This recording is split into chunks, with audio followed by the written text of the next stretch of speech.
time for the Ron and Brian podcast. Get ready to fill your ears with the latest news, politics, current events, and whatever else we feel like talking about this week. And now, your hosts, Ron and Brian.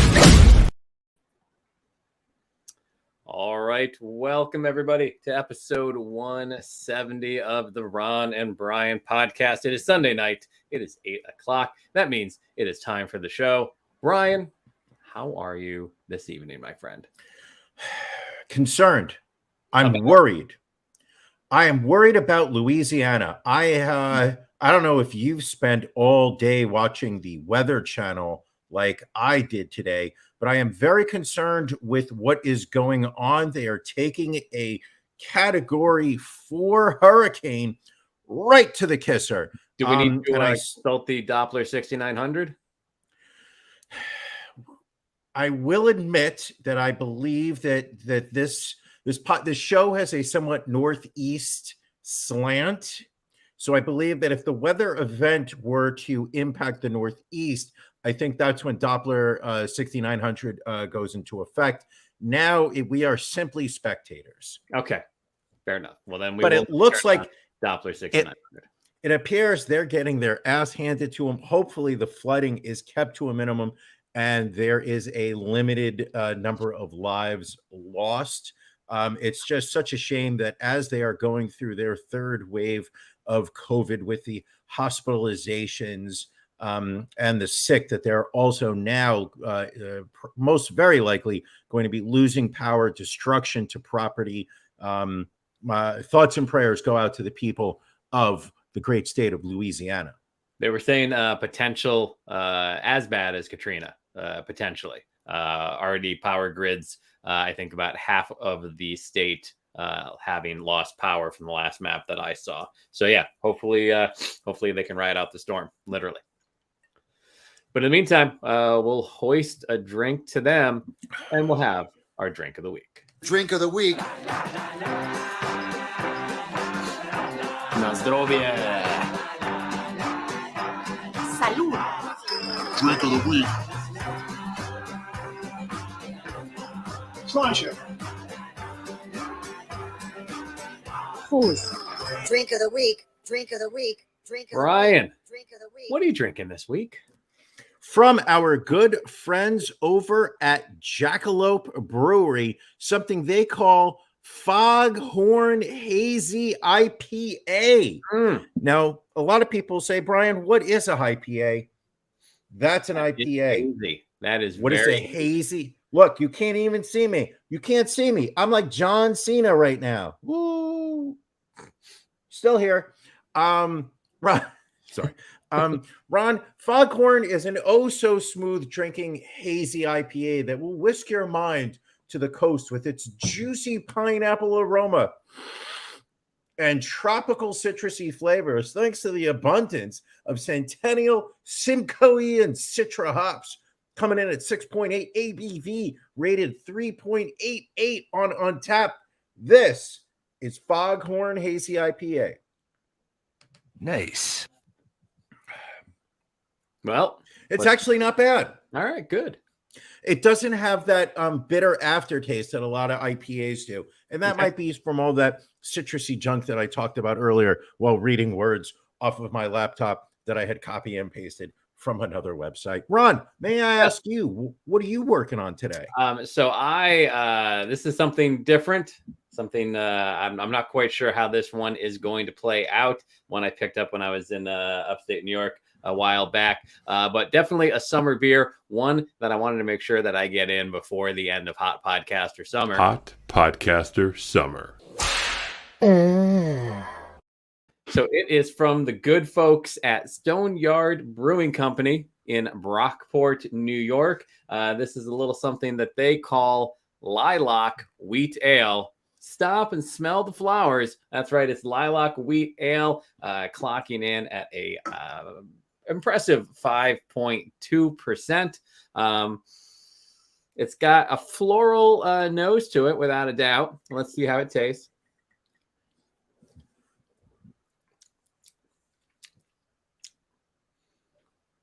Drum roll, please. I'm taking a second sip, not because it's that good. It's confusing. Understood. Me. Beer is confusing me. And while you're taking that sip, and I also like to see if you can pronounce a word that's spelled Lilac one more time for me. Lilac? Lilac. It's lilac. lilac. Lilac. It's lilac. Lilac, where I come from, my friend. Is it really? It is. That My upstate father named one of the homeless women on the 7 train Lilac Lily because she was one of the most foul-smelling human beings that I have ever experienced in my life. She would come through a subway car, begging for money. We're talking the 1980s. She would come through begging for money, and you would be probably about 4 stops after when she had passed you, and you could still smell her on the train. And she focused on the 7 train, so he started calling her Lilac Lily. Like, hey, guess who I saw today on the train? Lilac Lily. So, are you enjoying your lilac? It's got an aftertaste to it. But you're not ruling it out. That's the part I'm finding interesting here. And I will finish this because we always make the pledge to finish our beer. I don't know. Absolutely. I don't know that it's one that I'll drink again. Okay, well, that's not. Or lilac. Hey, here's a question for you. Is it caramel or caramel? Well, I think I go caramel. All right. How's it spelled? Caramel. Caramel. All right. Do you just drop the A, pretend it doesn't exist? No, I say caramel, and my wife disagrees with me. She says caramel. Well, I would check the spelling. I think it's the silent A, but hoagie, as Billy is pointing out, hoagie. It's pronounced hoagie. All right. I do love hearing you pronounce hoagie and water ice. I mean, now I just overemphasize it all the time, and that I blame on you. But what's interesting is the couple times I've been in the car with your wife, she has a subtle Philadelphia accent, or you may want to call it like a Southern Jersey, which we know that Billy has given up all claims to. Right. But there is an accent where there are some R's that are added to words that I don't believe are actually there. I understand. Well, hold on one more time. We'll discuss hoagies and water ice later on. But in the meantime, it's This Week in Racism. This Week in racism. racism.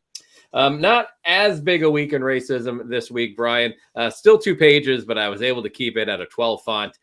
So definitely think we will stick to less than a tight 10 minutes today. So let's get right into it. In California, Salinas High School students created an Instagram account where they posted photos of students posing with a black baby doll named Shaniqua. One video showed 2 students stomping on the baby. Parents say this isn't the first time something like this has happened at Salinas High, and Salinas Union High School District said they are currently investigating.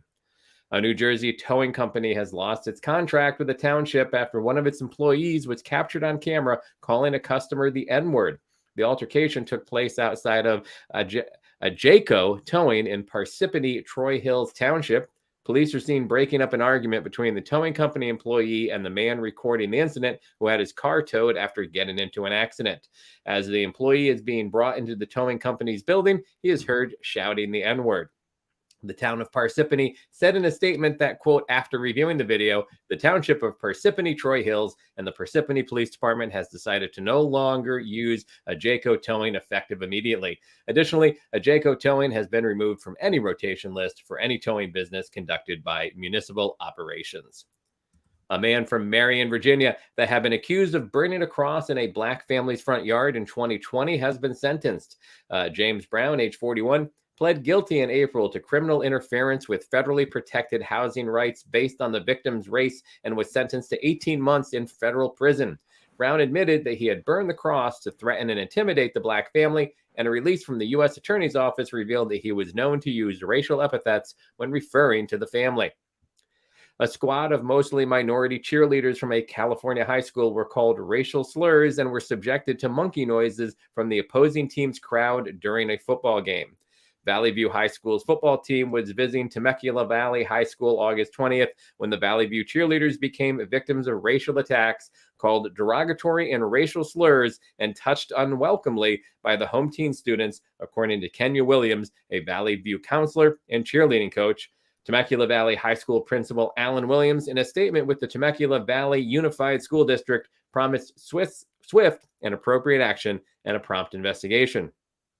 A lawsuit has been filed against a Kansas McDonald's by a black man who says his multiple requests to avoid working the same shift as a white coworker known for using racial slurs were repeatedly denied by the restaurant. Anthony Green started working as a shift manager at a McDonald's restaurant in Ottawa, Kansas in January 2020 when he was 17. The next month, he overheard a Caucasian employee use the N-word at work per the lawsuit. Green reported the coworker in writing and told his supervisor, who was the location's general manager. He then requested not to be scheduled at the same time as the employee in the future, but Green continued to be scheduled the same shifts as the employee. Green is suing the fast food giant and a franchisee for damages due to this and other instances of constant racial harassment that he faced before quitting the job in May 2020. Two black men have filed a lawsuit against Walmart claiming that they were handcuffed and accused of stealing the television that they were trying to return. The plaintiffs, Dennis Stewart, a former police officer, and Terrence Richardson, a pastor, were trying to return a $300 TV last September. Stewart had bought the TV earlier in the day, but said it wasn't working properly and so wanted to return it. The two men said that when they went to return the TV, a white employee at the customer service counter accused them of stealing it and refused to acknowledge their receipt as proof of purchase. The associate called the police, who then handcuffed the two men and took them to the loss prevention office. Police released the men, but a store manager reportedly asked the men to sign a paper stating that they would be arrested if they ever returned to the store. Their lawsuit accuses Walmart of racial discrimination, false arrest and imprisonment, and breach of contract. And graphic body camera video kept secret for more than 2 years shows a Louisiana State Police trooper pummeling a black motorist 18 times with a flashlight. An attack the trooper defended as, quote, pain compliance.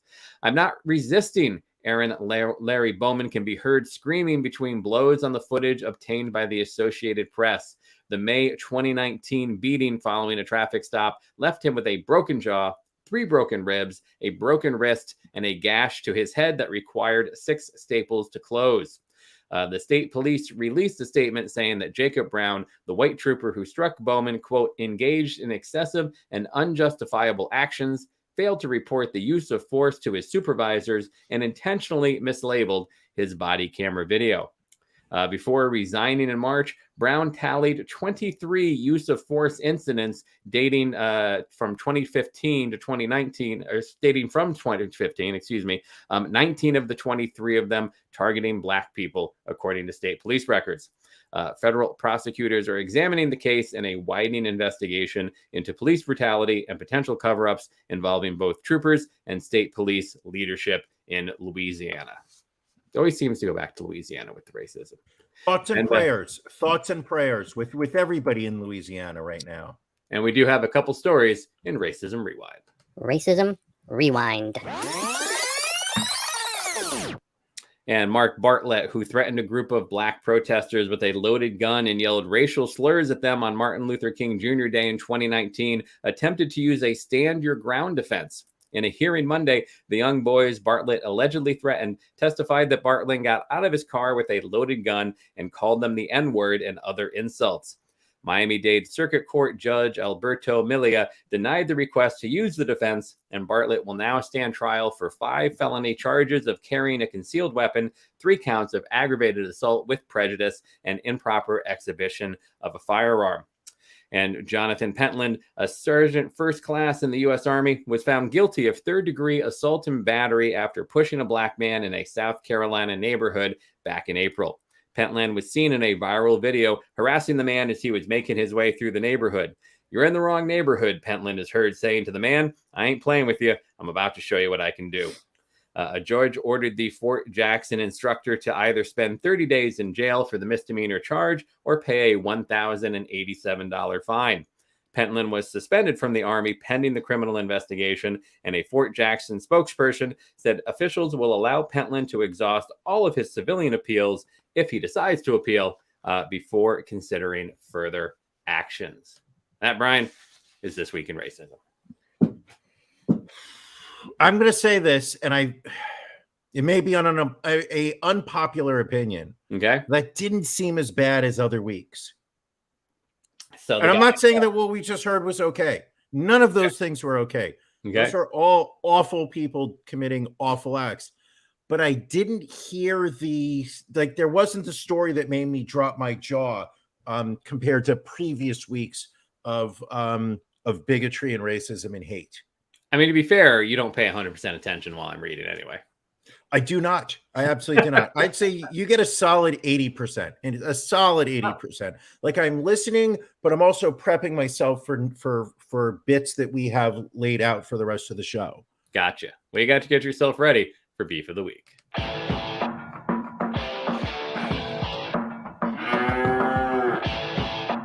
Ron and Brian's Beef of the Week.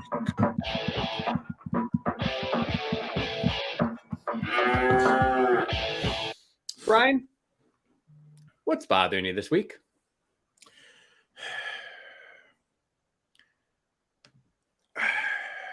How do I say this? I'm having a hard. Okay,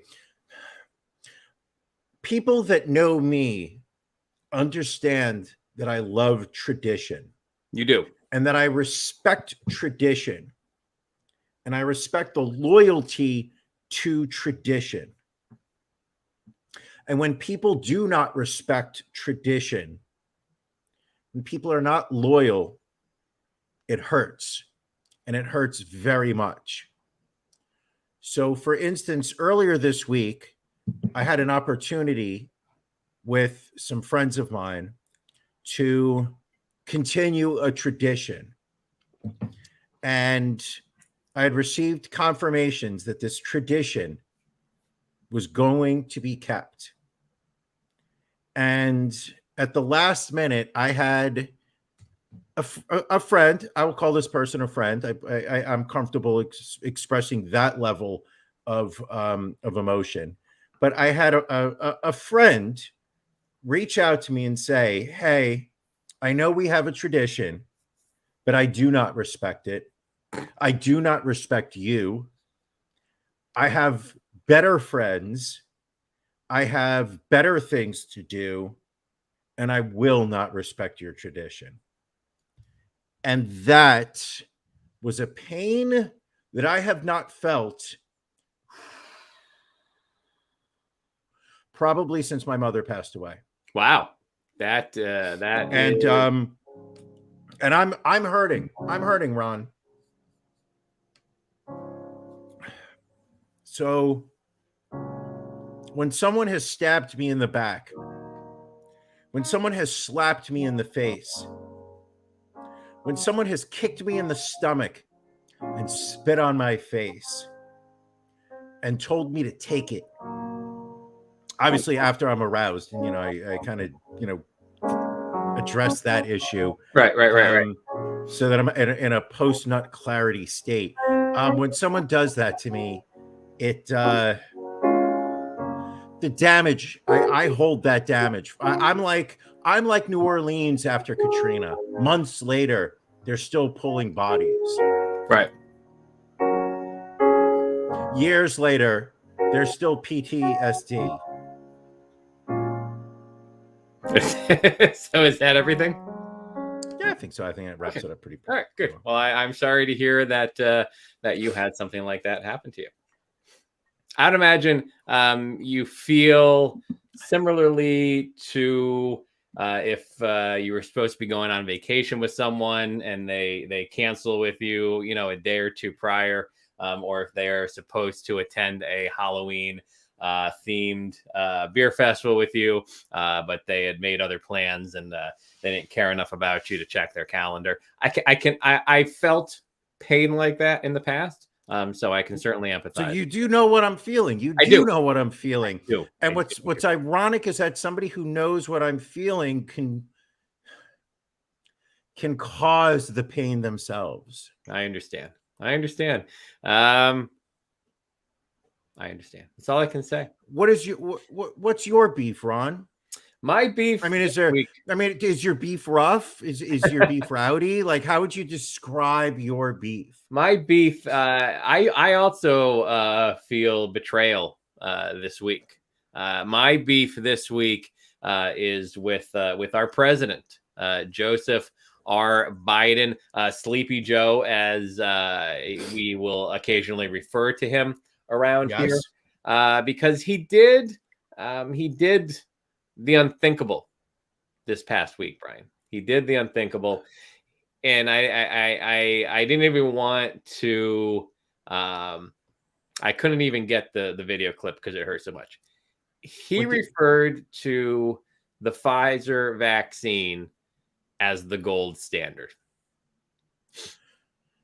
Now, all right, I get that this week Pfizer did receive FDA approval, but the approval, again, all that states is that it is safe for you to receive the Pfizer vaccine. But as we have discussed, Pfizer against the Delta variant, 46% effective.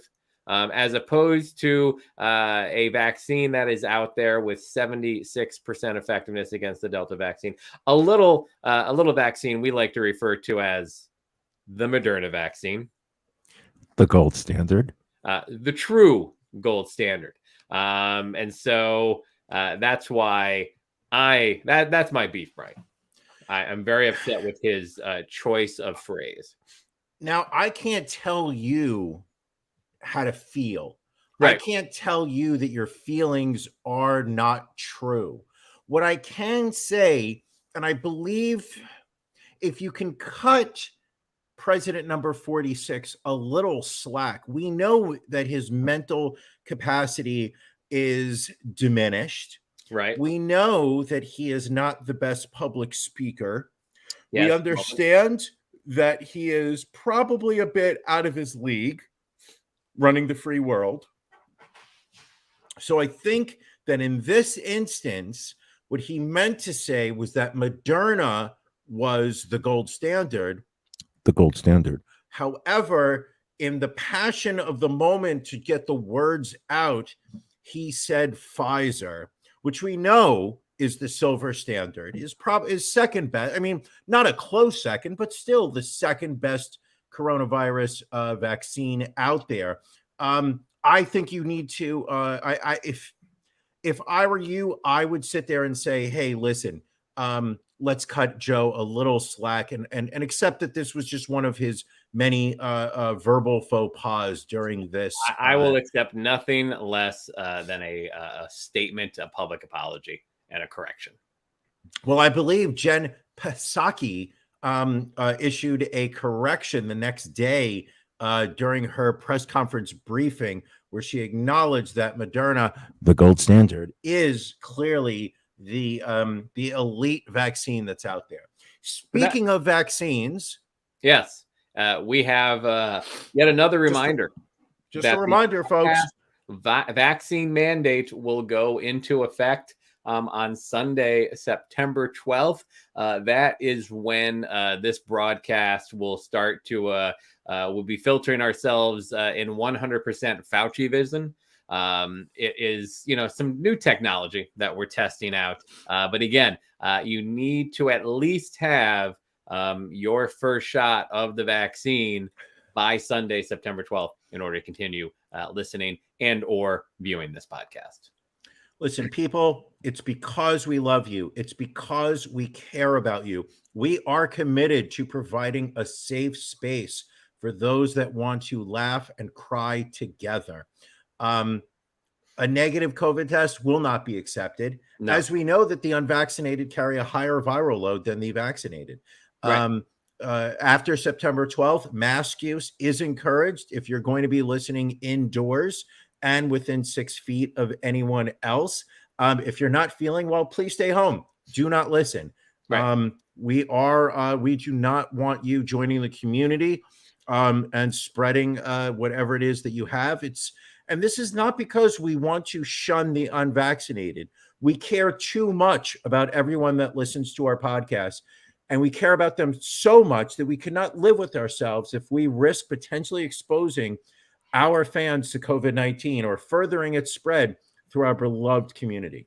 And this is also for the benefit of the unvaccinated also, who the CDC updated this week. They are 29.2% times as likely to be hospitalized with COVID-19 because of the virus versus fully vaccinated people. So keep that in mind. We're receiving a lot of comments, positive and negative, about this. But again, we're doing this as a matter of public health. Listen, I think, we're trying to get ahead of the issue. You're seeing a lot of vaccine mandates kicking in, entertainment venues, restaurants, municipalities, healthcare systems, the federal government, the U.S. military. Many places requiring vaccines. This is not something that is novel. This is not political. Our personal beliefs on what took place in November of 2020 has no implication on this decision. This is purely based on our decision, mutually agreed upon. This wasn't an easy decision to come to. Ron and I had multiple back and forths. At one point, we even made your wife come in and break a tie in terms of one of the aspects of the policy. But this is for your safety. We may lose some listeners. We may lose some viewers. And unfortunately, we want them to know, if you are right now watching or listening and you are about to walk away from our community on September 12th, we will always be here for you when you come back with your vaccination status updated. We are inclusive. We want as many people joining us as possible. So September 12th, we are also the first podcast that is going to be only for the vaccinated. I've not seen really the news reports really embracing that fact. I would have thought that Fox News would have come after us. I'm prepared for that heat. I'm prepared to take on OAN. And this is what Bring it on, Newsmax. Dox me if you can. What it comes down to, Brian. Sorry. Sometimes doing the right thing isn't necessarily doing the easy thing. Ron, sometimes, most of the time, Ron, you have the ability to crystallize my 5-minute rambling rant into 7 words of pure eloquence, and you just did it again. Thank you. Well, we have a ton of COVID-19 stories this week. So many that I think we need to follow our racism policy. I think we need to keep it to a tight 10 minutes of COVID. How does that sound? We are limiting ourselves to 10 minutes of COVID. We are limiting ourselves to 10 minutes of COVID. And this is why I love you. This is why I love you, sir, because you didn't even mention that to me. That's right. You just decided that on your own, on the fly, having no respect for my 50% ownership in this podcast. And you want to know something? I am such a simp for you that I love it, and let's do it. 10 minutes, put it up on the board. Boom. So Delta Airlines announced that they are going to be raising health insurance premiums for any of their employees that are unvaccinated. They're going to be adding on a surcharge of $200 a month for all unvaccinated employees. Brian, your thoughts? I'm not comfortable with that. Really? Yes, because once you start this path, are you now also going to charge surcharges for obese employees that are also bringing their health issues into your group insurance plan? Are we then going to take up women that get pregnant and charge them more? Are we going to go after employees who have cancer and ask them to pay more for their health insurance? Are we going to look for employees with weak meniscuses who are going to drag in $30,000 in medical claims? And are we going to ask those people to contribute more? Where does it end, Ron? That's a policy I like. As it's a way of punishing the unvaccinated. However, makes me very uncomfortable. It's a slippery slope. Where do you draw the line? At some point, we're going to start charging people based on the likelihood they will have to develop diseases. I don't like it. All right. We have told you to get the vaccine. One thing we can definitely tell you not to do is to try and take horse medicine for your COVID-19. Oklahoma stores, other areas in the South are selling out of ivermectin paste. Despite FDA pleas not to take the drug, there is a form of this that does fight malaria, but it is prescribed by by doctors. The FDA and the CDC has said do not eat the horse paste. But once again, much like when President Trump recommended people inject themselves with bleach, we are now seeing a spike in calls to poison control centers in areas like Oklahoma, Alabama, Texas, majority red states, because people are not only are they utilizing the ivermectin horse paste, which is used for vermin, but they are also over medicating themselves. They're using 2 to 5 times the dosage. One dose of it would be bad enough. 2 to 5 doses can cause some severe damage. So again, it's a paste? It is the ivermectin comes in? It is. Well, this is it a the form it does paste? It's a thick paste that they feed to the horse. Now I have a question in terms of viscosity. Okay. Is this something that one could be, could use as how do I put this? Like is this something lube. One can't use it as lube? Don't even think of that. I know now. I know where you're going. So do not ingest the horse paste and do not use the horse paste in your fleshlight. I read somewhere that coronavirus targets the pee hole. So if you cover it with ivermectin, then I believe I should be okay. There you go. And there it goes. It is like molasses, apparently. So I would put some of it on my oatmeal. You could, yes. I guess if you wanted to top it off, a little brown sugar and a little ivermectin. I will say that I did see a video this week from, I believe it was Japan, where a health minister actually recommended the use of ivermectin. So again, I think this goes once again into the there are very conflicting signals that we are getting from the medical community. And once again, it's trust this, don't trust that. And it's causing a lot of confusion out there. All right. Also this week, rocker Eric Clapton released a new single, which many say is a rant against pandemic restrictions and vaccines. The song is called "This Has Gotta Stop," and we've got a little clip of it right here. This has gotta stop. Enough is enough. I can't take this BS any longer. It's gone far enough. You wanna claim my soul, you'll have to come and break down this door. I knew that something was going on wrong when you started laying down the law. I can't move my hands, I break out in sweat. I wanna cry, can't take it anymore. All right. Something's gonna stop. I don't even know where to go. How did we not lose our YouTube feed just there, if I may ask? Well, I think when I break it into a video clip that we load up into StreamYard, it seems to have a different effect than when I just play stuff right off of YouTube. Because we're still on YouTube. I've got my screen right here. We didn't get cut off. We figured out the system, Brian. We figured out the algorithm.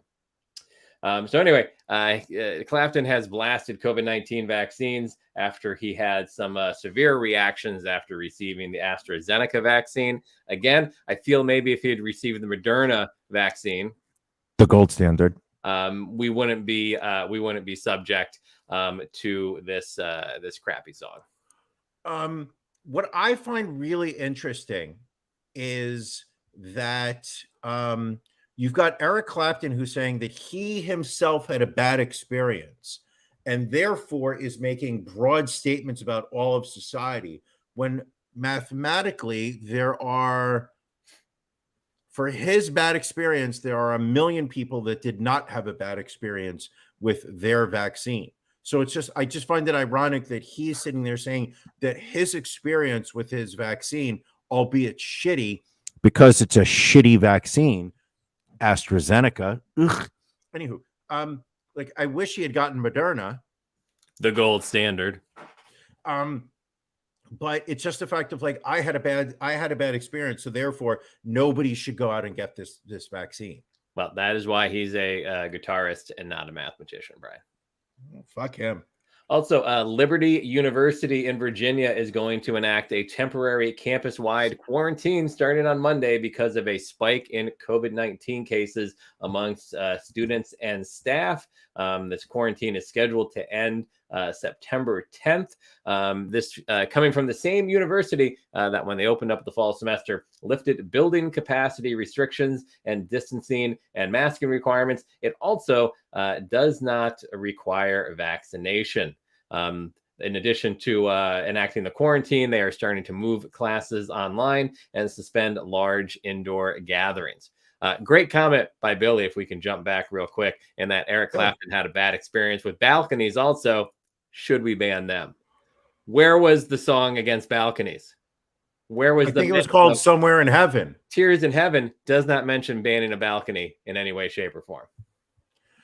If I saw you in heaven, what else do we have would here? you Florida. Would Florida continuing to make the news. Hold on a second. Ron, hold on. Yeah. Would you take the vaccine? You're eating if I saw you evidence of in COVID. What do you think? heaven. It's okay, we'll delay it. Would you fall on your head if I saw you in heaven, getting the Moderna shot into your little baby? I have a question about heaven. Do you? Okay, here are a couple questions here. All right. And I don't know whether you're going to have an answer. We're pausing the COVID timer so we can discuss heaven. Janelle, put the time on it. Do you stay the same age in heaven as the age you are when you die? Do you age progressively? Do you revert to a better age? Is it like an option system where you get to pick? Like, does Eric Clapton's son ever advance past the age of 4? Like, does the dent in the head from when he landed on the ground, like the dent that caused, I mean, because kids, they have a soft head. The dent that the kid has, like, does that transfer into heaven, or does somehow like a car mechanic pulling out a dent out of the trunk, like, do they just boom off the head and now suddenly his son has a normal size head? When Eric Clapton dies and he's going to be like 90, will his son still be 4 or will his son be like 18?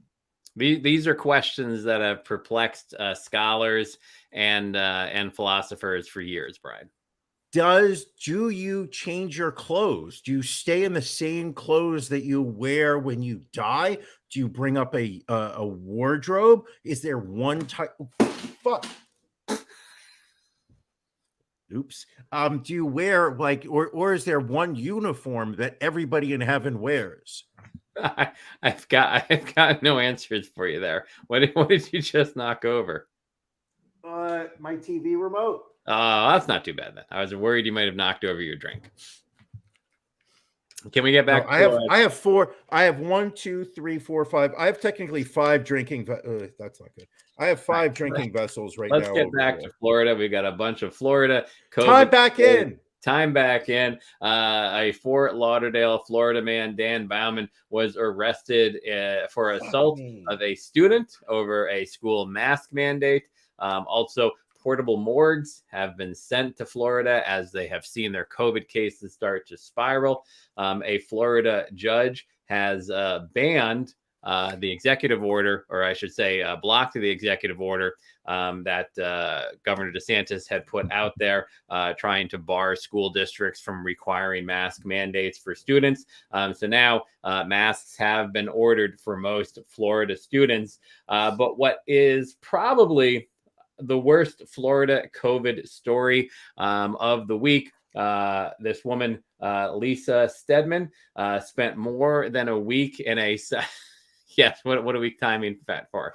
I would like to address all school officials in the state of Florida.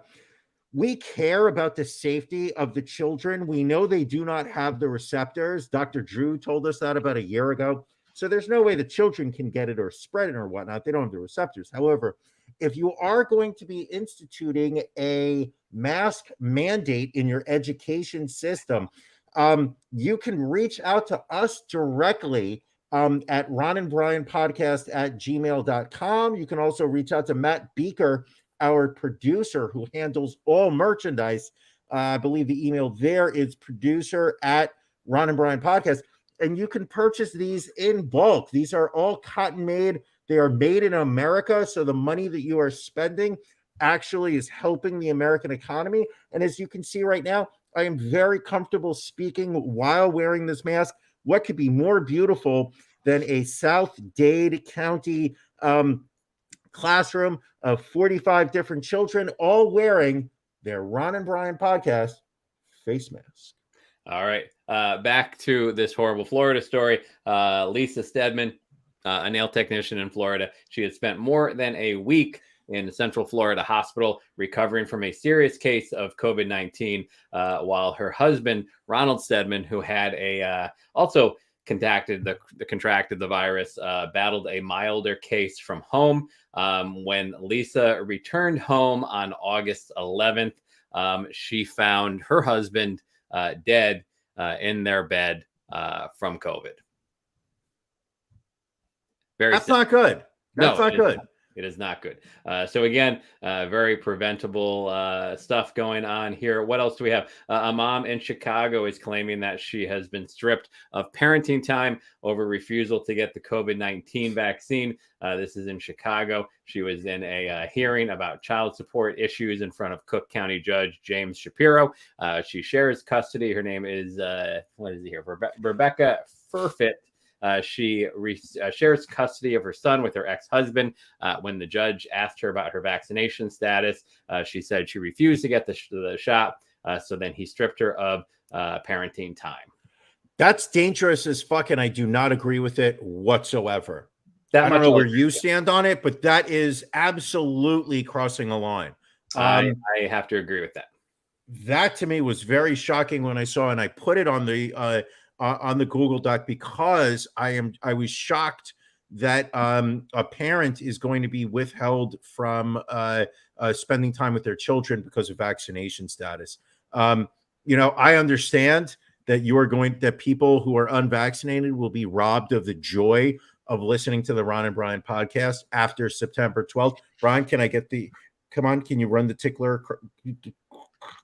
However, I just can't believe that we live in a world where a mother is being stripped from her child because she's not vaccinated. All right. A beloved Kentucky pastor has died from COVID-19 after his church advised members on its website not to worry about the coronavirus because God is in control. This is Tim Parsons, senior pastor at Center Point Church in Lexington, Kentucky, died one day after the church embarked on a period of prayer and fasting, asking the Lord to restore him back to his normal self. Well, he will not clearly be restored to. I think that one thing we have learned through this past 18 months of this pandemic is that God is not sitting there looking at the religious saying, oh, because you believe in me, you don't have to deal with coronavirus. There seems to be a connection between the religious and a rejection of coronavirus safety measures. And it feels, and maybe it's because we go out of our way to look for those stories, it feels like those people are suffering. And also, the stress that these coronavirus cases are putting on ICU units across the country is not only impacting coronavirus patients. We have a story this week when U.S. Army veteran Daniel Wilkinson, he was feeling sick last week. He went to his hospital in Belleville, Texas, 3 doors down from his home. He had, let me look at the name of the disease because it was a little, he had gallstone pancreatitis, which is a treatable disease, but not one that his local hospital was equipped to treat. They were attempting to find him an ICU bed. The doctor actually ended up putting the request on Facebook because they were not able to find an ICU bed anywhere. They eventually did find one in Houston. So they helivaced him there. But by the time they helivaced him, it took about 7 hours for them to find this ICU bed. It was past the point of being able to help him.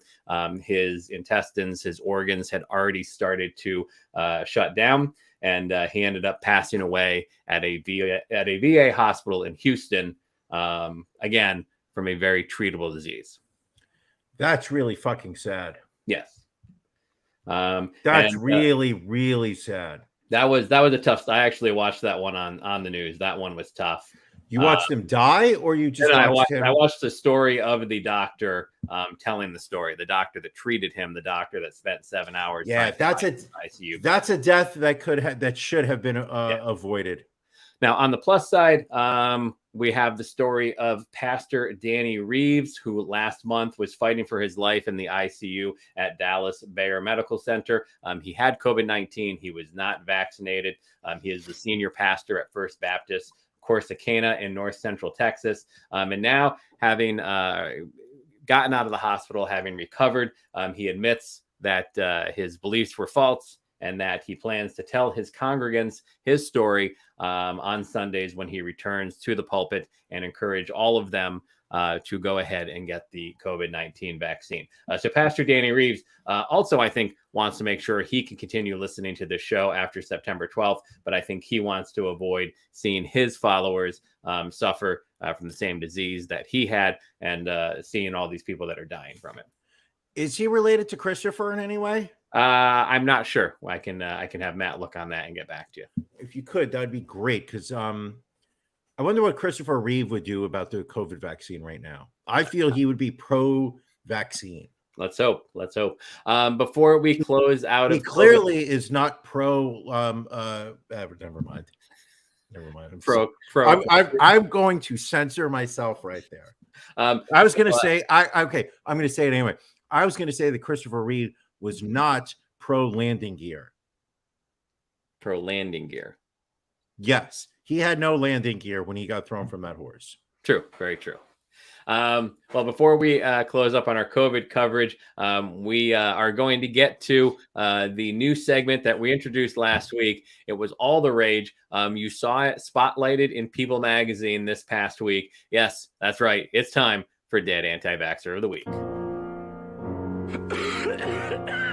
Dead Anti-Vaxxer of the Week.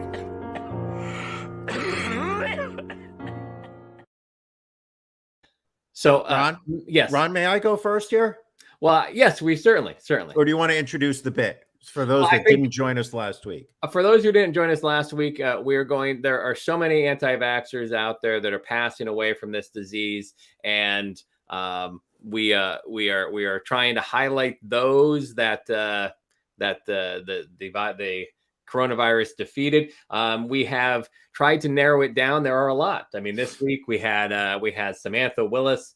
She was an unvaccinated mother who died of COVID days after birth. The photo of her newborn baby being carried next to her coffin. Florida cop Jennifer Seapot becoming the 5th cop to die of COVID-19 just in the past week. And then Texas anti-mask freedom defender Caleb Wallace dying of COVID-19, passing away at the age of 30, leaving behind a pregnant wife and 3 kids. But they did not make the final cut. Brian, who is your dead anti-vaxxer of the week? Now, first, before we go into this week's candidates, I do want to go on record. We are not glorifying these people's deaths in any way. No. We are not happy in any way that these people died. This is a sad bit. This is not something that I enjoy doing. This is sitting there saying that there are people that are dying from this disease. Statistically speaking, if you get a vaccine, clearly, preferably Moderna, the gold standard, or Pfizer, silver standard.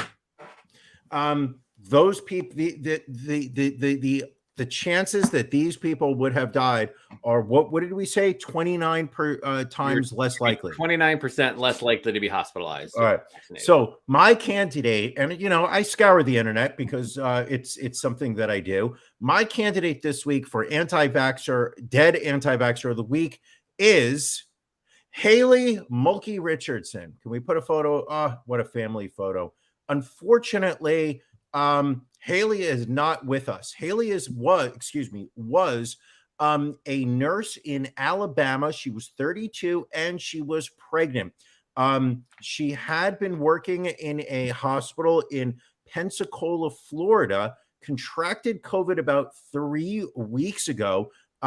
Unfortunately, this past week, Haley Mulkey Richardson, who lived outside of Mobile, was transferred to an ICU after her symptoms worsened. After about 3 or 4 days in the hospital, the obstetrician told her that she was going to lose the baby. Unfortunately, she continued to get worse and worse. At some point, the medical staff told her that they needed to stop treating her as if she were pregnant and needed to treat her as if they were trying to save her life. Julie Mulkey, who was Haley's mother, said her daughter refused to get vaccinated, even though the hospital that she worked at mandated it. Unfortunately, she said that she was refusing to get the vaccine, and as such is no longer with us. Our hearts go out to the Richardson family, as well as their unborn child. All right. A very sad story. But Brian, I give to you Mark Bernier, conservative radio host from Florida, who actually actively criticized coronavirus vaccination efforts, calling himself Mr. Anti-Vax. Before, of course, he contracted COVID-19. He used to be on WNDB in Florida. At one point saying to somebody about the vaccine back in December, "I'm not taking it. Are you kidding me, Mr. Anti-Vax? Jeepers."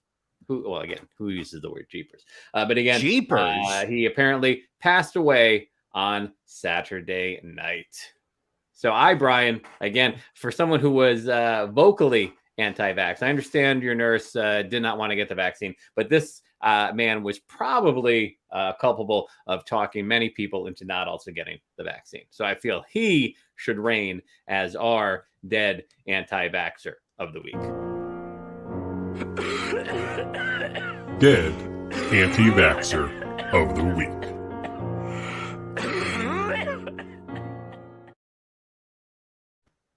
We paid a lot for that intro, so I'll make sure we get our money's worth. Well, Brian, are you hydrating with some next level hydrogen water? I am currently drinking. For those that were not listening last week, my beef of the week last week was that I had run out of next level hydrogen water, NXT LVL hydrogen. You can find this online. Go to our Instagram account, or go to ronandbrianpodcast.com for a link to our Instagram account, and you will find a link in our bio on how to order yourself some next level hydrogen water or energy shots. They are talking about the health benefits of drinking water that is heavily infused with hydrogen and other colloidals. The quad colloidals. So, Brian, you had put Ron, before we go any further, would it be possible for us to hype our Patreon? People still have 37 minutes until our Patreon starts, and I just want to remind people of what they are going to get. This is a very special week because in 37 minutes, we'll be starting our August pajama party. That's right. Is there any way to add a reverb on my voice? Pajama party. Hold on. The pajama party. There we go. Well, that was really unnecessarily loud. Anywho, we've got a pajama party, and what that happens is let me back up a second. The podcast is free. We want as many people who are vaccinated after September 12th or up to that point to be able to enjoy the solid level of it's beyond entertainment. It's actually part news and part entertainment. It's newsertainment that we are offering the masses here. However, there are costs associated with running a successful podcast. There's equipment, there is licensing, there are web hosting fees, there are equipment charges. I mean, just the very fact that our podcast host, the terabytes of data that are pulled on a weekly basis by people downloading the podcast, there are costs associated to it. We're not getting rich off of this podcast yet. Yeah, Anywho, so as a way to offset some of the costs, we have a Patreon. It is, you can go to our website, Ron and Brian Podcast, click the link, or you can go to patreon.com/Ron and Brian Podcast, where for as little as $5 a month, $10, $25, $35, $20, $150, name your prep, whatnot, you can on a monthly basis support the podcast financially, help us offset some of the costs. One of the things that we do is every Thursday, about a half an hour after we're done with the podcast, we do an extra 30 minutes. It's behind the paywall. A lot of it is stories that we would get thrown off of YouTube for doing.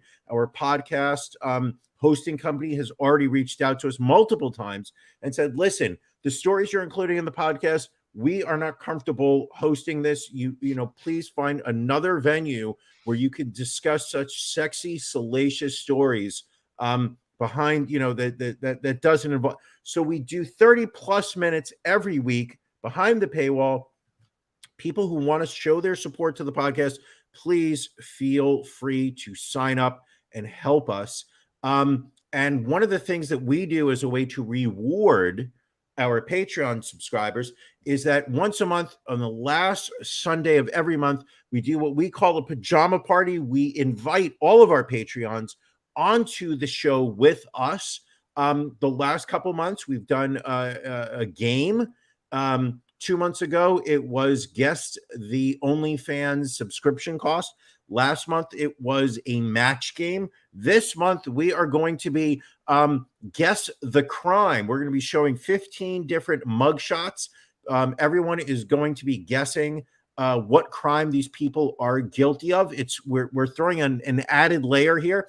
It's called Can You Beat Ron? Anybody who scores more correct answers in this Guess the Mugshot crime, if you can beat Ron, we will make a $25 charitable donation to your charity of preference. There you go. So once again, just a reminder, people, we're not trying to get rich off this podcast. We are just trying to make this the best show possible. If you're not currently a subscriber, go to our website, go to Patreon, sign up. It's a few dollars a month, less than what you're spending a month on coffee. It's a way to help us, help the world. And I really thought, Ron, you would have cut me off at some point. You would think, but I just wanted to see how much you had in you, and you had a lot of piss and vinegar in you tonight. Must have been the hydrogen water. Got you hydrated. But yeah, join us on the Patreon, and you get to join us after dark for the pajama party later tonight. Brian, you had a question for me. You watched the Spider-Man No Way Home trailer that dropped this week. You had questions. Hopefully, I have answers. Okay, Ron, as loyal listeners of the podcast know, Ron, you're Mr. Marvel. I'm a fan of Marvel. You have been a loyal fan over the years. You understand the Marvel verse, the Marvel Cinematic Universe. Okay. And I'm playing catch up. Right. You know, I trashed these storylines for a very long period of time. I'm not sure what convinced me to get into it. I think it was what was that shit show we just watched? I want to say Ivermectin, and I know that's not it. Was it Loki? Yeah, Loki. I watched Loki, and now I'm trying to stay up on events. So the world was shattered this past week when Marvel released a trailer for a new Spider-Man movie. and I was taken aback. I'll be honest, where's Tobey Maguire? Well, we are. I mean, it has been rumored that both Tobey Maguire and was it Andrew Garfield will show up in this movie, but that has not been. Who's Andrew Garfield? He was. Remember when they first rebooted Spider-Man with the Amazing Spider-Man? There was in between the Tobey Maguire and Tom Holland Spider-Man movies. Andrew Garfield also starred in a couple of Spider-Man movies. Oh God. So you're telling me that they're going to have multiple Spider-Man in the Spider-Man? That is since they are getting into the multiverse storyline in these movies. It does. Now is the multiverse an ode to the variants? It is in Loki. So as the story seemingly will go is the fact that he who remains. Oh, my head's hurting. My head's hurting. The fact that he who remains was killed at the end of the first season of Loki has unleashed the multiverse on the Marvel universe.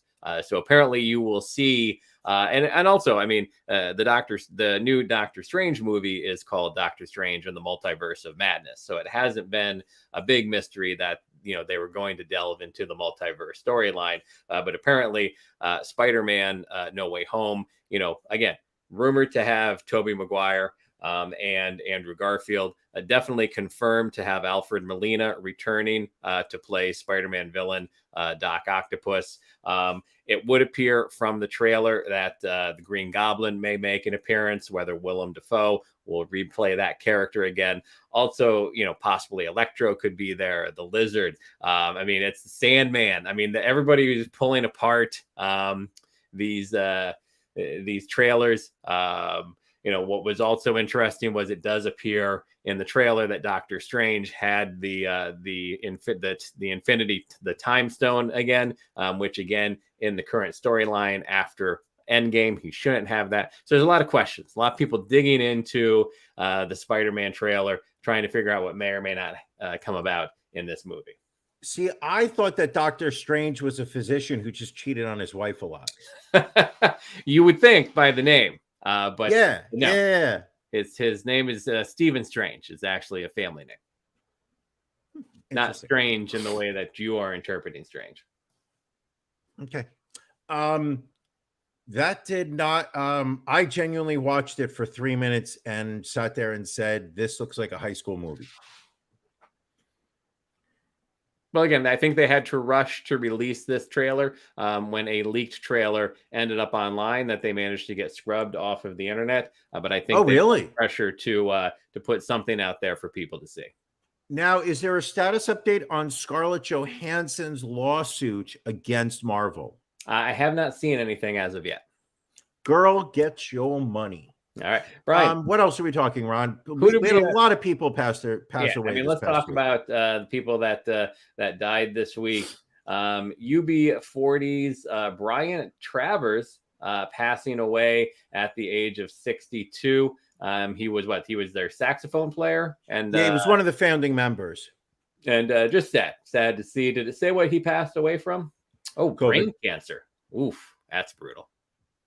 Brutal. No, brain cancer during the COVID pandemic is brutal. Oh, that's true. That is very true. When you're dying and nurses are holding up an iPad to your face so loved ones can say goodbye. That's gut wrenching. Former Trouble singer Eric Wagner passing away after a battle with COVID pneumonia. Brian, you were upset by this one. This one hit me hard. I was a huge fan. They were Trouble was a doom metal band. Very much like a how would I say, a less poppy version of Black Sabbath. Very riff driven, very heavy, sludgy, if you would. Exactly what I was looking for in the mid 90s. Trouble put out their self-titled album. I saw them on tour opening up for Danzig at Saratoga Winners upstate. Wow. Which was an interesting link. They were on the same label as Danzig, but Trouble were all Christians. They were all pro-Christ. And Danzig was well known to be a Satanist. allegedly. Anywho, but really love that band. Eric Wagner, probably about 5 years ago, started another band called The Skull. He basically had said that he had kind of hit the wall with Trouble, wanted to do some new things, put out an album or two, I believe, sounded exactly like Trouble. And they were recently on tour with another band who I don't know, on tour of Midwest America. Everybody in the band had been vaccinated except for Mr. Wagner, who could have been our anti-vaxxer of the week. He did not believe in the vaccine, had stated so. And he had tested positive. He became symptomatic, tested positive, went to the hospital. Quickly, things got worse. And he passed away this week. This one was kind of a knee punch. I wasn't even aware that his band was on tour, and I had wanted to check them out when they came to New York. All right. Also passing away, Lee Scratch Perry, reggae giant and dub pioneer, passing away at the age of 85.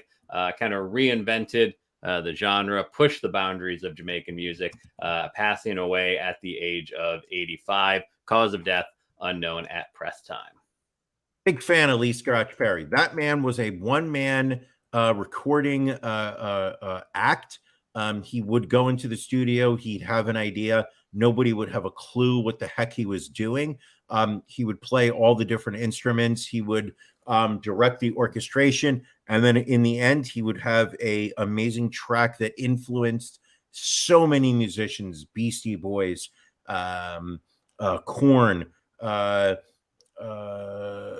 Diggable Planets, right? Just the Billy Ray Cyrus to the music scene, immeasurable.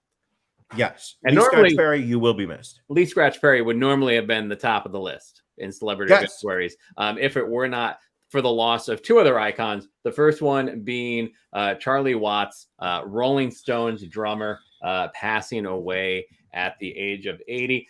No cause of death was given, but his death does come several weeks after it was announced that he would not be performing on the most recent Rolling Stones tour because of a procedure that he had, which had been stated to be successful at the time. They didn't say what it was, but it said he was resting and recuperating afterwards. But unfortunately, passing away in a London hospital earlier last week, surrounded by his family. What are your thoughts about the Stones saying that they're still going to go through with their September tour of the U.S.? I mean, again, they were going to tour without him anyway. So, I mean, I guess, maybe as an homage, the show must go on, Brian.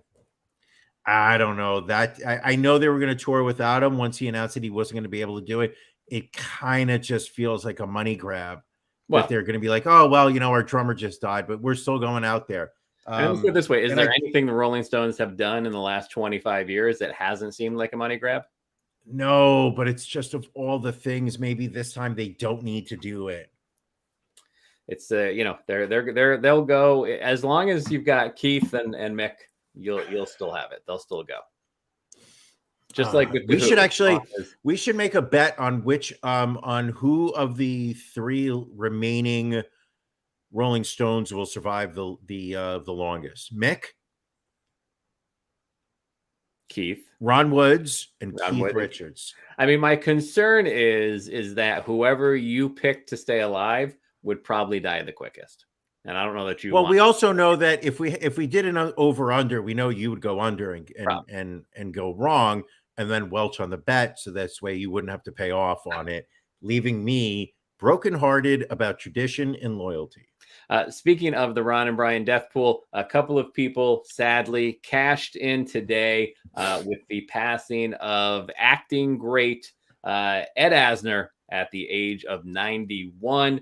I mean, the list of credits from this guy, I mean, twice playing the character Lou Grant, first in Mary Tyler Moore Show, and then as Mr. Grant, his own, the most awarded male actor in TV Emmy history. He was most recently seen in the Cobra Kai series.